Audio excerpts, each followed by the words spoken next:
Welcome to Charles Travels, the show where we explore the most intriguing and often overlooked corners of our world. I'm your host, Charles, and I'm thrilled to have you join me on this journey today. As we venture into the heart of Europe, we find ourselves in the picturesque regions of Bavaria and Austria, where a unique and ancient tradition has been passed down through generations. It's a story of strength, perseverance, and community, centered around a sport that may seem unusual to some, but is deeply rooted in the culture of this enchanting part of the world. Let me take you to the quaint town of Mittenwald, Upper Bavaria, where the sound of brass band music fills the air and the smell of sausages and beer wafts through the streets, setting the stage for a most singular event, the 70th Finger Wrestling Championship. Finger wrestling, or Fingerhäkeln as it's known in German, is more than just a test of physical prowess. It's a celebration of heritage and camaraderie. Men gather from all over, clad in their traditional lederhosen, ready to pit their finger strength against one another. The competition is fierce, with contestants vying for the title in 9 different classes, ranging from lightweight to heavyweight categories across various age groups. It's not uncommon to see families cheering on their loved ones, with sons and fathers competing together, each striving to bring home a championship title. At the heart of this tradition are the Sturm family, a finger wrestling dynasty if there ever was one. With Andreas Sturm securing the win in the lightweight category and his father Gerhard claiming victory in the senior class, it's clear that dedication and hard work are key to success in this sport. The Sturms, like many other families here, have made finger wrestling an integral part of their lives, with daily practice sessions during competition phases and a regimen that includes lifting weights with a single finger and treating their hands with magnesium to ensure a firm grip. However, amidst all the excitement and communal spirit, there's a noticeable absence. Women are not allowed to compete in this traditional sport. The reasons are rooted in history and statute, with the Bavarian Regional Association adhering to its long-standing rule that only men can participate.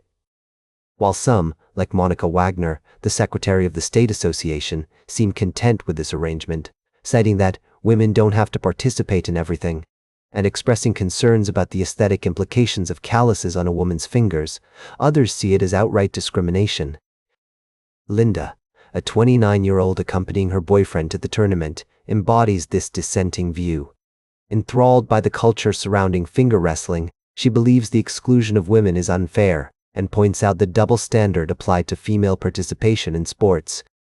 Her argument highlights the evolving perspectives on gender roles within traditional activities and the desire for inclusivity that defines our modern world. As we delve into the complexities of this ancient sport, we're reminded that traditions are not static, they evolve with time, reflecting the changing values and beliefs of society. Whether finger wrestling will one day open its doors to female competitors remains to be seen, but one thing is certain: the spirit of competition, community, and tradition that defines this unique event will continue to captivate and inspire all who are fortunate enough to experience it. We'll be right back with more fascinating travel adventures on Charles Travels.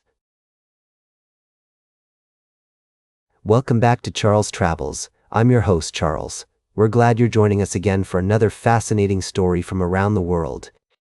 As we travel through the landscapes of human experience, we often come across tales that remind us of the importance of community, safety, and the delicate balance between freedom and responsibility. Today, we find ourselves in Sydney, Australia, where a concern that affects many coastal communities is coming to the forefront. The issue at hand is the safety of swimmers and beachgoers due to the presence of jet skiers who sometimes disregard the rules and put others at risk. It's a story about the quest for solutions, the role of technology in enhancing safety, and the voices of the community seeking change. Imagine a sunny day at Brighton Les Sands, a popular beach in South Sydney, where families gather to enjoy the sun, sand, and sea. However, for some, like Elise Trousas, the joy of such moments is tempered by fear. Elise has had a frightening experience with jet skiers and now is cautious about letting her 10-year-old son Alexander enter the water. Her concern is not isolated.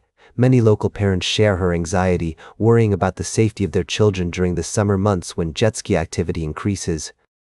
The current regulations require jet skiers to operate at a safe distance from swimmers, but enforcement has been challenging without direct visual evidence of violations. This is where technology comes into play. Bayside Council's Deputy Mayor, Heidi Lee Douglas, is advocating for the use of CCTV cameras along Sydney beaches. These high-quality cameras can zoom in on jet skiers and capture their registration details, making it possible to identify and fine those who break the rules. The push for CCTV surveillance is part of a broader effort by Transport for NSW Maritime to review and potentially overhaul the enforcement mechanisms for jet ski regulations. This includes not just the use of technology, but also a re-examination of the licensing framework to ensure that jet ski operators are properly trained and aware of their responsibilities towards other water users. As we hear from residents like Alese Trusas, it's clear that there's a strong desire for change. The community is looking for reassurances that their beaches can be safe spaces for everyone.